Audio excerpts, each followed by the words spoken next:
अस्सलामुअलैकुम नाजरीन, कैसे हैं आप सब? ठीक है, उम्मीद है खैरियत से होंगे, मज़े में होंगे। नौशीन मुल्तानी चैनल पे वेलकम हो गया। मामा पापा की परियों कैसी हो?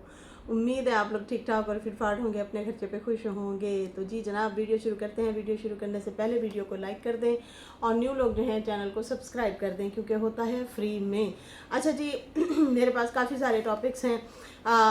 साजिद भाई की वीडियो आई है और उसके बाद बाबा जी की वीडियो है, उसके बाद दीदी की कुछ अपडेट्स हैं, कुछ वीडियोस हैं, कुछ पॉइंट्स हैं, उनके ऊपर भी बात करते हैं। ठीक है जी। अच्छा जी, अभी तो पार्टी शुरू हुई थी बाबा की, अभी तो पार्टी शुरू हुई थी, लेकिन साजिद साहब ने दूसरी ही वीडियो बनाने का मौका तक ना दिया और फ़ौरन से आके अम्मा की अपडेट दे दी। जी हाँ, आई थिंक शायद ये चुप रहते तो फिर बाबा जी ने मुसलसल यही थंबनेल लगाने थे। बेगम आ रही है, बेगम से क्या बात हुई, बेगम को क्या कब बुला रहा हूँ, बेगम की टिकट हो गई है, बेगम की टिकट होने वाली है, अकामा लग रहा है या वीज़ा लग रहा है या अब ये हो रहा है वो हो रहा है। इस तरह से उन्होंने साल एक ये थंबनेल लगाने थे और इस चूरन को बेचना था। खैर सबको पता है कि भाई यहाँ से लड़ाई शड़ाई होके गई है, नाराज़गी हुई पड़ी है। उसके बावजूद अगर मुसलसल इस तरह के थंबनेल आएंगे, इस तरह की बातें होंगी, तो फिर लोग भी कंफ्यूज होंगे कि भाई ये क्या हो रहा है। पहले तो दिखाया गया कि भाई ये लड़ रहे हैं, इनकी लड़ाई हो गई है, मुसलसल घर की बात हो रही थी, अम्मा ने अपना हक मांगा, घर मांगा। और अच्छा, बाबा जी भी आज हक की एक हिंट दे गए, एक बात कर गए हैं, उसके बारे में भी मैं आप लोगों को बताती हूँ तफसील से। अच्छा, यहाँ पे जो है ये सारी चीज़ें होने से पहले पहले ही साजिद साहब ने आके पूरी डिटेल के साथ बाकायदा तौर पे पब्लिक को आगाह कर दिया है। जैसे ही बाबा जी का पहले जो है थंबनेल उनका और था, सिल्वर लीलन आई थिंक नाम है हमारी बहन का, उन्होंने लिखा हुआ था कमेंट में कि नौशीन सिस्टर ये थंबनेल जो है पहले बाबा जी का और था, फिर उन्होंने शायद व्यूज़ नहीं आए कि फिर उन्होंने थंबनेल वो चेंज कर दिया और कहा कि बेगम कब आ रही है, बेगम कब आ रही है, ये वाला थंबनेल लगा दिया गया। अब उनका कहना है कि यहाँ पे जाहिर सी बात है साजिद साहब आए और उन्होंने बाबा ने पब्लिक को एक किस्म से गुमराह किया थंबनेल लगा के कि बेगम कब आ रही है। और इधर से जो है ऑडियंस वो सवाल जवाब करना शुरू हो गई और इधर उधर से बातें होना शुरू हो गई कि हाय अब क्या होगा, ये क्या हो रहा है, और यार ये क्या चीज़ें चल रही हैं, यार समझ नहीं आ रहा, कभी कुछ बोलते हैं कभी कुछ बोलते हैं, ये चल क्या रहा है। तो बहुत ज़्यादा ऑडियंस भी थोड़ी सी परेशान थी। जाहिर सी बात है जो लोग जुड़े होते हैं, अब जैसे एक बिग बॉस है, बिग बॉस की अपनी एक ऑडियंस है, वहाँ पे जो लोग करेक्टर होते हैं वो जो भी कर रहे होते हैं, पब्लिक ना कमेंट सेक्शन में या अलग अलग तज्जिए होते हैं सोशल मीडिया पे या घरों में भी लोग टीवी पे देख रहे होते हैं, तो अलग अलग बातें करते हैं कि अच्छा ये वाला जो है अब रहेगा कंस्ट्रक्शन, क्या कहते हैं यार वो जो आर्टिस्ट वगैरह होते हैं मेरी अंग्रेज़ी ना आजकल बड़ी फिसल रही है थोड़ी बहुत जो आती है वो भी बीमार हो गई है, बेहोश हो गई है। अच्छा, यहाँ पे जो है क्या होता है कि एक आर्टिस्ट जो है अगर मतलब कमज़ोर वीक पड़ रहा होता है, एक जो होता है थोड़ा चालाकी से चल रहा होता है, एक जो होता है फेयर तरीके से चल रहा होता है, इस तरह से जो होते हैं करेक्टर एक्टर वो काम कर रहे होते हैं और पब्लिक जो है उनकी फ़ैन होती है और बाहर से पब्लिक जो है उनको वोटिंग कर रही होती है उनकी फेवर में, कोई किसकी फेवर में होता है, कोई किसकी फेवर में होता है। यहाँ पे भी कोई बिग बॉस से कम नहीं गेम चल रही। और होता क्या है, पब्लिक को उकसाया गया, अलग से मैसेज दिया गया। इधर से साजिद साहब ने आके सीधे लफ्ज़ों में बोला है कि मेरी सास उम्रे पे अकेली नहीं जा रही, नहीं जाएगी। ठीक है जी उन्होंने कहा कि हम एक साथ जाएंगे उम्रे पे। अब मेरी सास ना वीज़े पे जाएगी, ना वीज़े पे जाएगी, और ना उनका वीज़ा अभी लग सकता है क्योंकि उनकी एज काफ़ी ज़्यादा हो चुकी है। समझ रहे हैं आप लोग? ये आप लोगों को आगाही दी गई है जो कि आप लोग ना किसी की बातों में ना आना, किसी की बातों में आप लोगों ने नहीं आना, किसी के चूरन बेचने पे आप लोगों ने नहीं आना। भाई अंदर ये लोग कुछ होते हैं, बाहर कुछ होते हैं। आप अंदर से जाके लड़ झगड़ के आ गए हैं, अलग से डिमांडें रख के आ गए हैं और बाहर आके कह रहे हैं I miss you my wife, I miss you मेरी जान दी टुकड़ी, मेरी प्यारी। तो मतलब पब्लिक को आप अलग चेहरा दिखा रहे हैं, लेकिन अंदर से आप बेगम के साथ जिस तरह से बिहेवियर रखते हैं वो आप अलग रखते हैं। तो यहाँ पे खैर सारा कुछ इन्होंने आके बता दिया साजिद साहब ने कि ना विजिट वीज़े पे जाएगी, ना ही जो है मेरी सास जाएगी अकेले में। ठीक है जी। और ना उनका वीज़ा कभी लग सकता है, क्योंकि उनकी एज काफ़ी ज़्यादा है। तो बड़ी एज वालों का वीज़ा नहीं लगता, समझ रही? हाँ, वो सिर्फ उम्रे पे अगर जाएंगी भी सही और जा सकती हैं, और अगर वो जाएंगी भी तो वो हमारे साथ जाएंगी, वो अकेली नहीं जाएंगी। मतलब जनाब, अब चूरन जो है थंबनेल वाला नहीं बिकना, और ना पब्लिक को गुमराह किया जाएगा कि हम एक हैं, हम एक हैं। ये मैं नहीं कहती कि आप लोग जुदा हो गए हैं पक्के पक्के, हो सकता है मिलेंगे भी सही, गमी है, खुशी है, मतलब डिवोर्स वगैरह तो नहीं हुई ना, सिर्फ नाराज़गी है। नाराज़गी वही घर वाली है। तो आप जो है मिलेंगे सही, जब भी पाकिस्तान आना हुआ, या हो सकता है अम्मा वहाँ जाए, मे भी हो सकता है मुलाकात करें, मिलें, लेकिन इम्कान अब थोड़े से कम लग रहे हैं, मे भी मुश्किल हो सकता है मिलना जुलना भी, या तो शर्तें शराइत जैसे वो रख रहे हैं।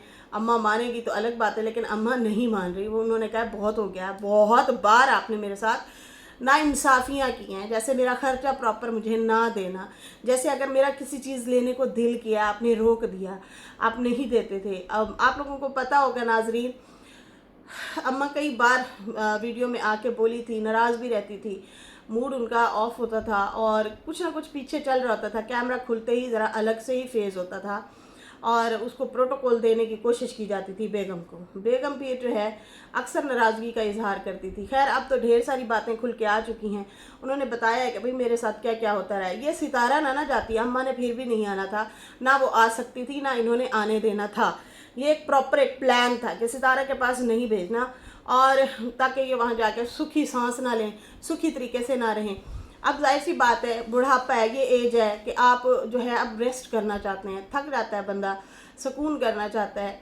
अब इस उम्र में भी बंदा सोचे कि अच्छा मैं रोटी कमानी है, रोटी कमाने के लिए परेशान रहे, तो हद नहीं है यार। इतने बच्चे आपने पैदा किए हैं, औलादें हैं आपकी, उसके बावजूद भी आप जो है मरते दम तक काम ही करते रहें, काम ही करते रहें कि भाई रोटी की ही परेशानी रहे। 2 टाइम की रोटी का सवाल है, कपड़े का सवाल है, बस ठीक है, भी बेटी जो है ख्याल रख रही है। इज़्ज़त भी बहुत ज़्यादा ज़रूरी है, रिस्पेक्ट देनी चाहिए बीवियों को यार। अच्छा जी, यहाँ पे जो है अब भाई कोई नहीं बेवकूफ़ बना सकेगा। ऑडियंस उम्मीद है अब अलर्ट रहेगी, अब किसी की बातों में ऑडियंस नहीं आएगी। जो इन्होंने आके सीधा सीधा बता दिया है कि अम्मा नहीं अकेली जाएगी, अम्मा सिर्फ जाएगी तो सिर्फ हमारे साथ जाएगी। अच्छा जी, अब ये वाले थंबनेल नहीं लगेंगे कि बेगम आ रही है, बेगम की याद आ रही है, या ये वो, इस तरह से कोई भी नहीं चलेगा। ऑडियंस कोई भी इन बातों में ना आए। भाई मामलात इनके अभी ख़राब चल रहे हैं, जब सही होंगे देखा जाएगा। बाबा जी भी वीडियो बनाई, और फ़िलहाल बेगम का आई थिंक थंबनेल नहीं लगा था, मैंने उन्हीं का ही देखा है। तो वो कहते हैं कि इधर मेरी बीवी आती थी, इधर खड़ी होती थी और बाकी जो है वो अपना हक है, हक छोड़ा नहीं जाता। मेरी बीवी आती थी, इस तरह से कुछ बातें की, कैमरा घुमाया और दिखाया ये प्लेस है, यहाँ पे बीवी खड़ी होती थी, यहाँ पे मैं आता था, वो मेरा इंतज़ार करती थी, ऐसे होता था वैसे होता था। फिर बीच में कहते हैं इंशाल्लाह हक है, हक नहीं जाता, हक छोड़ा नहीं जाता। सुने, हक छोड़ा नहीं जाता, हक छीना जाता है। मैं भी जो लगे हैं ना पीछे, हक दो, हक दो, मुच्छड़ कहता है हक दो, अपने लिए जो है ना हक लेना चाहिए। तो भाई मैं कहना चाहता हूँ हक छीना जाता है। बाबा गुलाम कहते हैं कि मैं कहता हूँ कि हक छीना जाता है। मुच्छड़ जो कहता है ना हक दो, हक दो, तो वो हक जो है भाभी के लिए मांग रहा था, आप उसे ये अब इस तरीके से बात कर रहे हैं कि अब छीन के दिखा मेरे से हक। खैर, कहते हैं अभी क्यों ज़बान बंद हो गई है, छीनना था ना हक, मैंने तो चैलेंज किया है, आओ बैठो। आप बात को ना घुमा रहे हैं, बड़े तरीके से बात को घुमा रहे हैं। हक की बात जो की गई थी वो अम्मा की गई थी, बाकी उन्होंने कहा था हेरा फेरी करके इन्होंने पैसे कमाए हुए हैं, इसलिए जो है या अब इधर बीवी को भी इन्होंने नहीं जोड़ा। अच्छा, ये याद रखिए, बाबा जी की अपनी औलादों ने अपनी वालदा के लिए भी बोला हुआ है कि हमारी अम्मा का भी इन्होंने बहुत मतलब बहुत उससे काम करवाए हैं, बहुत। उसकी भी ज़मीनें हैं, वो भी हमारे नाम नहीं करता, हम मतलब इस तरह से कुछ वो वीडियोस वगैरह बनी थी। अच्छा, यहाँ पे जो है कहता है कि अब छीन के दिखा, मैंने तो चैलेंज किया था, आओ बैठो हक छीनने वाले, आओ बताऊँ तुम्हें हक कैसे छीना जाता है। मतलब एक किस्म से धमकी में जो है उन्होंने ये चाचा अनवर को और ऑडियंस को तकरीबन वो बोल रहा है कि बड़े तुम लोग आए हक लेने वाले, हक छीना जाता होता है, मतलब मैंने छीन लिया है, मैंने ले लिया है, मैं नहीं देने वाला, तुम लोग बड़े आए लड़ने वाले, लड़ो, अब ज़बान हो गई है ना तुम लोगों की बंद, समझ आ रही है ना। ये जो है इस तरह से टोंट मारे। कल परसों ये अलग तरीके से आए हैं और रिएक्शन वालों को हम सबको पुठे सीधे तरीके से बोल के चले गए हैं। असल बात का इनको पता होता नहीं है। हमें क्या ज़रूरत है, अंकल अनवर जो हैं उनकी आपने ज़मीन ली नहीं ली उसका तो हमें नहीं पता ना, हम तो वो बोल रहे हैं जो यूट्यूब पे है, ठीक है ना, हम तो वो टॉपिक पे बात कर रहे हैं, हमें क्या पता कि आपने उनका भी लिया या नहीं लिया। वो हेरा फेरी की बात कर रहे थे, वो छीनने या हक वाली बात जो है वो भाभी के लिए उन्होंने बोली थी कि मैं गवाह था उस निकाह में, इसलिए मैं जो है ये बात कर रहा हूँ कि भाभी को हक देना चाहिए। तो उस चीज़ को आप बेस बना के रिएक्शन वालों पे और चाचा अनवर जो है उन पे गलत इल्ज़ाम लगा रहे हैं। और मैं हैरान हूँ, आप पाक जगह पे चले गए हैं लेकिन आपका दिमाग अभी भी यहाँ पे अटका हुआ है और इन लोगों पे आप जो है गलत इल्ज़ाम लगा रहे हैं जो कि आपको नहीं लगाने चाहिए। खैर, फिर वही कैमरा शैमरा घुमाते शुमाते फिर दिखाया कि देखे मेरी बीवी यहाँ खड़ी होती थी, मेरी बीवी वहाँ खड़ी होती थी, फिर इस तरह से कर करा के कैमरा बंद कर दिया। तो भाई ये हम समझ गए हैं जो आपने अभी एक किस्म से टोंट मारा है कि आप छीन के दिखाओ हक, तो हक छीना जाता है, लिया नहीं जाता। तो क्या कर लिया तुम लोगों ने, अब हो गई है ना ज़बान बंद।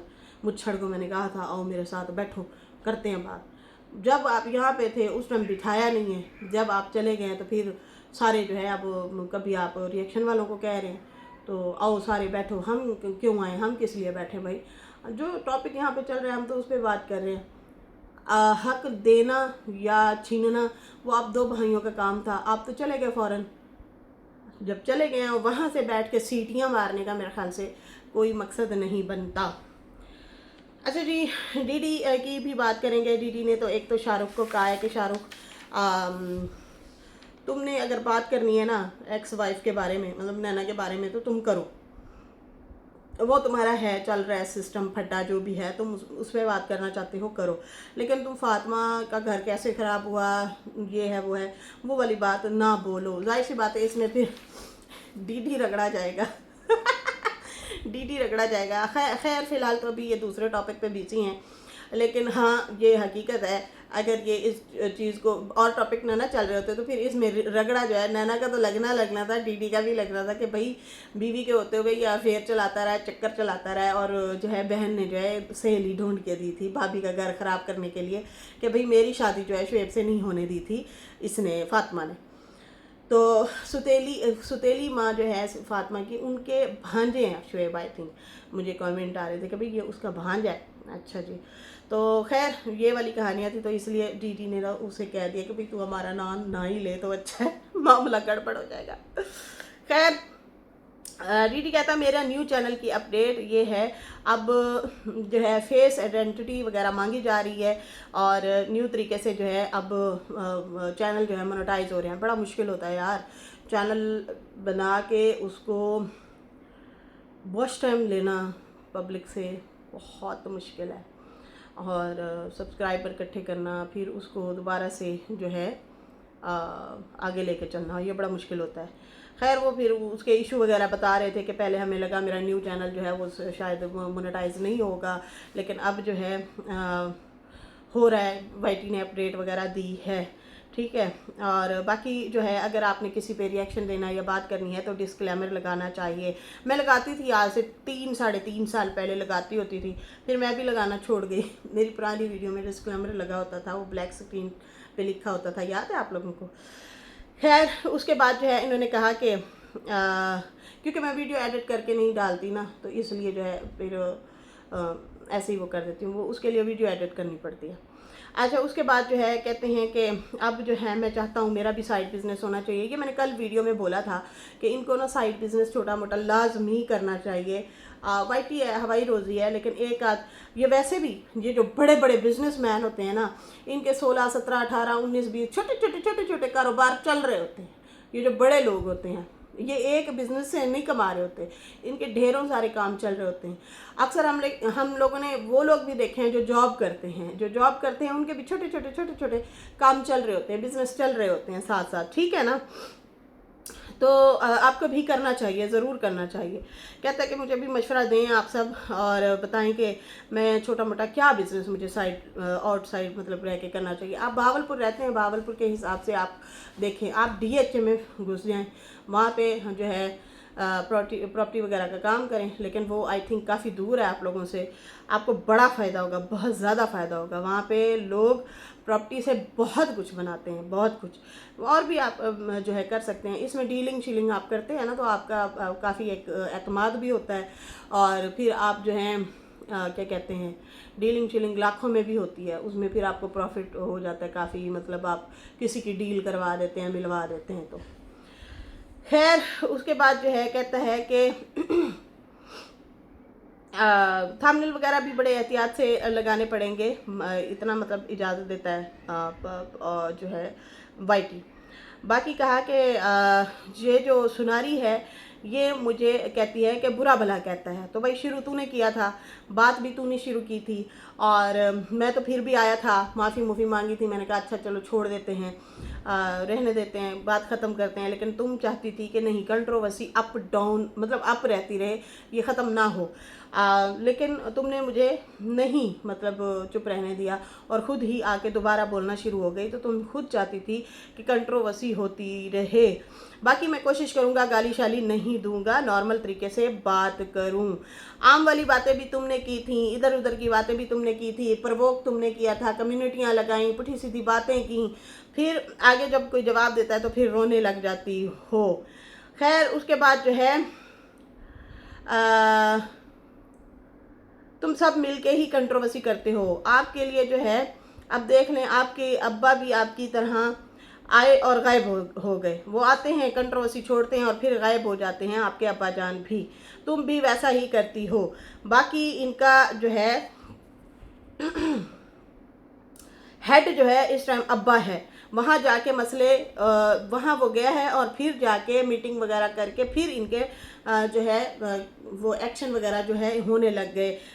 चैनल वगैरह को मसले इन्होंने डालना शुरू कर दिए, कार्रवाई वगैरह भी, उसमें शाहरुख को भी रगड़ा गया, उसके चैनल को भी नुकसान पहुंचाया गया। बाकी दीदी ने कहा कि अब जो है सुनने में आया है केस वगैरह भी हो रहे हैं, हो सकता है सुनारी का नाम या फिर नज्जो का नाम भी हो। उसने कहा कि ऑलरेडी इन लोगों ने, सितारा वालों ने केस किए हुए थे। देखिए उन्होंने इस सूरत में कहा है, बात को समझें, साजिद ने उस सूरत में कहा है कि अगर हमें नुकसान पहुंचा तो वो इस उसमें कहा है, अलर्ट किया है कि अगर हमारे चैनलों को कुछ हुआ, हमारे रोजगार को नुकसान पहुंचाया गया तो फिर हम कार्रवाई कर सकते हैं। और हमें पता है अब इसके पीछे आप ही होंगी अगर हमें कुछ हुआ। बिला वजह तो वो नहीं कर सकते ना, जब उनको कोई नुकसान कोई पहुंचाएगा तो फिर आगे उन्होंने एक्शन लेना है। वो इस वे में बोला था, ठीक है, तो इस वे में उन्होंने अलर्ट किया था, जो कि बनता भी है। कोई भी होगा वो फिर बोलेगा, बात करेगा। खैर उसके बाद जो है कहते हैं कि हमने हर तरह से बात को ख़त्म करने की कोशिश की। जैसे कि आज़म की लाइव में भी गया, वहाँ पे भी मैंने बात को ख़त्म करने की कोशिश की कि हम जो है थोड़ा सा इस मुज़ाकरात को करें और बात को ख़त्म करने की कोशिश करें, लेकिन नहीं किया गया। बाकी जो है अब मेरा चैनल जो है वो लास्ट उसकी डेट कल है और मैं बहुत ज़्यादा परेशान हूँ, मैं उदास हूँ बहुत ज़्यादा। चैनल के लिए काफ़ी उदास था डीडी, बहुत ज़्यादा मतलब बात करते हुए भी उसे दुख हो रहा था कि अब मेरा चैनल जो है चला जाएगा। चैनल तो आ सकता है, लेकिन साढ़े भी बाबा की तरह ना कुछ शरायत ने साढ़े भी कुछ शरायत ने बाबा की तरह है, चैनल आ जाएगा। बाबा नहीं वो रखता होता शर्तें वगैरह, अल्लाह अकबर। खैर परेशान ना हो, इंशाल्लाह सब ठीक हो जाएगा। खैर यहाँ पे जो है कहते हैं कि मेरा न्यू जो चैनल है प्लीज़ उसमें मुझे ज़रूर सपोर्ट कीजिएगा।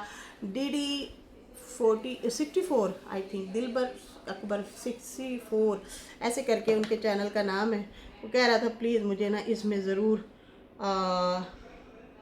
सपोर्ट करिएगा, ठीक है जी। और इसके बाद जो है, हाय हाय लुड़कियों, क्या आया मेरे पास? अच्छा, खूबसूरत यादें, ओए होए होए, नजमा को अम्मा की याद आने लगी, अब्बा की भी। अच्छा, नहीं नहीं, ये पुराना है, नया नहीं है, ये नई है वीडियो, पुरानी है। अच्छा जी, इसके बाद जो है अभी मुझे दें इजाज़त। मेरी वीडियो अच्छी लगी हो तो लाइक कर दें, न्यू लोग जो है सब्सक्राइब कर दें। फिर मिलते हैं न्यू वीडियो के साथ। अल्लाह हाफिज़, बाय बाय।